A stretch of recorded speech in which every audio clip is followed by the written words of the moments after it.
Hey guys, it's Dana, and it's time to talk about money. And in this video, I wanted to talk about ways to save money. Wait, what am I talking about? I wanted to talk about cost-effective health tips that anyone can do. All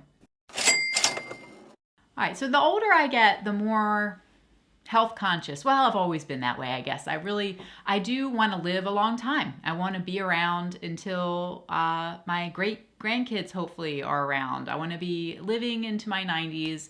I want to be here to enjoy my family, and it's terrifying to live a long time, but also I do, right? So what are some ways that we can be more healthy that don't cost a ton of money?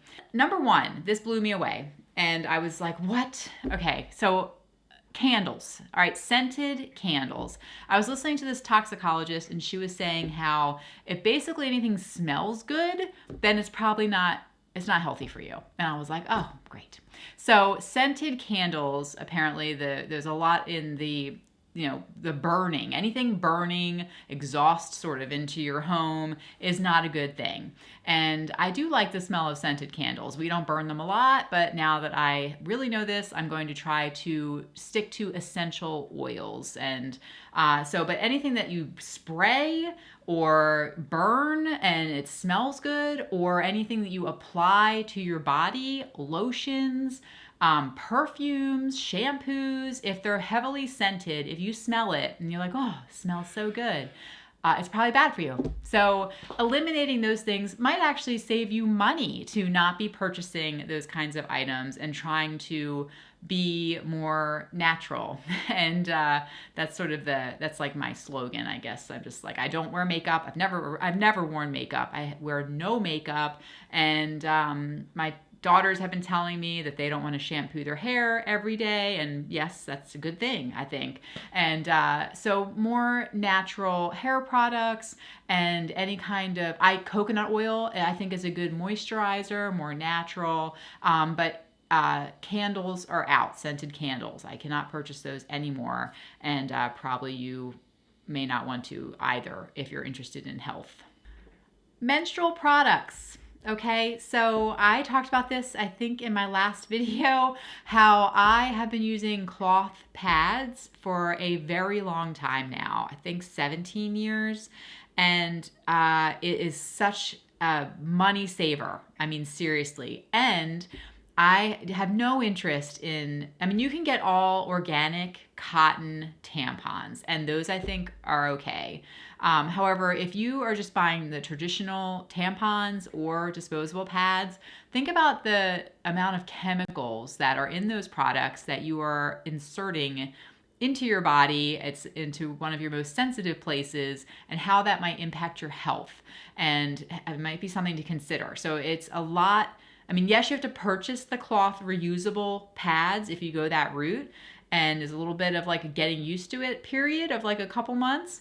But they're not that expensive really. And maybe you could just start out with a few and kind of get used to it, and then progress into your full mama cloth stash of pads, and then you can wash them just in your washing machine. It's fine.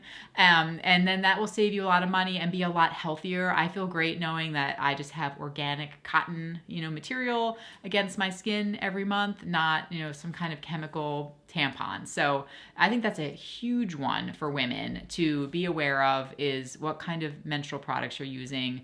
And it doesn't cost more money. It's less money actually to avoid using the traditional products that are on the market. Next is to cook at home. It's healthier and saves money, and it minimizes your exposure to toxicity, to toxic products. It's better to cook on stainless steel or cast iron. Antiperspirant. The antiperspirant clogs up your sweat, which people have, they don't want to be sweating, but it's actually, harmful to be clogging those sweat glands. Lip balms. So lip balms, I've never gotten into. Apparently people are really into lip balms, but think about the skin on your lips, how it's kind of thin. And if you're applying this like scented flavored lip balm multiple times a day, think about how the chemicals are against your lips, leaching in, and how that might not be necessarily healthy for you. So if you can kick the habit of the lip balm, I actually also heard someone saying how the more they apply the lip balm, they feel like their lips are drier. It's almost like the products themselves are like creating the issue of you having dry lips, versus if you never apply lip balm, which I never apply any kind of lip anything, and I never have any issues with dry lips, like ever. So maybe is it possible that just the fact that you're applying the lip balm is making your lips get dry, so then you feel like you need more lip balm, and obviously then you buy the product, the companies want you to buy more of it. So, and then if it smells really good, that's a sign that that's not healthy for you. So then maybe try to cease and desist from purchasing the lip balms. Filtered water is really important, and I struggle. I struggle with water. So maybe some of you have some ideas down in the comments. So I like to we get spring water, and spring water is what we drink. We have like a massive, like, what is it, 3-gallon jug or something of spring water, and it's out on the counter. It has like a little stand that it sits on. And so that's what we drink. We don't drink, and we have well water, and it's with a UV and, you know, softener, but I don't want to drink that water out of the tap because of the salt content from the water softener.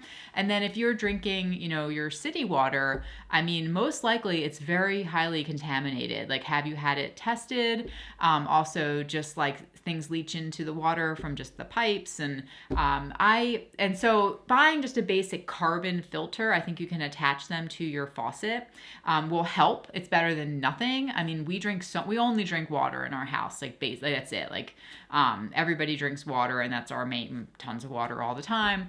And, you know, I do worry about my water quality, and I don't, you know, and I feel like I don't like the microplastics from the plastic bottles. And so I'm not sure really how to avoid that, how to have purified water that's not running through all the piping, and then also water that's not against, you know, plastic. It's a tough dilemma. You know, we all do the best we can. None of us can be perfect. But if you are drinking tap water out of your sink, then just purchasing like one of those attachments that goes on, or if you have like those filters that you can, you know, the pitchers that you fill up with the water with the carbon filter on top, you put it in the refrigerator or whatever. Again, that's better than doing nothing. But water is something I think that we all need to be thinking about in some way, as far as, you know, what kind of water we're drinking, where it's coming from, what could be in it as far as contaminants. You know, it's like the Erin Brockovich movie, you know, that was like very impactful to me, that movie, about that whole story about what happened to that town with the water. And it's frightening, right? So hopefully that helps you guys just to think about it. And these things are not really that expensive to do, all of these changes, but trying to be a little healthier as we move into the new year, or maybe you're getting older, next stage of your life, you're thinking more about health, or you're younger and you're thinking about it, which is fantastic if you are. And I just recently did a video talking about how to save money if you were following some tips from the Great Depression. So if you're interested in watching that, you can go ahead and click here. And if you do, I'll see you there, where I did discuss some of these things as well in that video. Okay, and I'll talk to you guys next video. Bye.